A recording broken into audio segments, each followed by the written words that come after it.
Well, the risk to the general public is low, but as we know, we're hearing that this is the Andes strain of the hantavirus.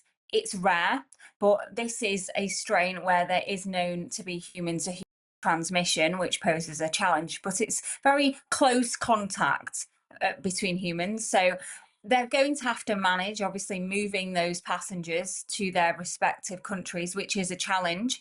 But the World Health Organization have recommended, they've not said it's mandatory, but they have recommended that people quarantine for 42 days and that there be active follow-up, which does, of course, put a challenge on and pressure on those respective governments. So we know the incubation period is up to 6 weeks.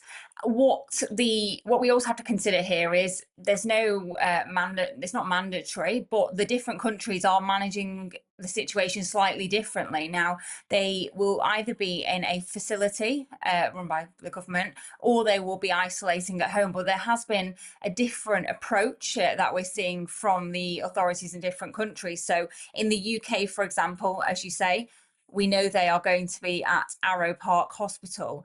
For those of us here in the UK, during COVID, there was a lot of the scenes that we are seeing now, but this is absolutely not a COVID situation. Potentially. Now, early on, it starts off with a fever, fatigue, muscle aches, and then that can develop into issues with the lungs and respiratory failure. And it can happen quite quickly. And we know that the Andes strain is a high mortality rate as well. So I think that's why it's so important that these individuals and any close contacts are being monitored.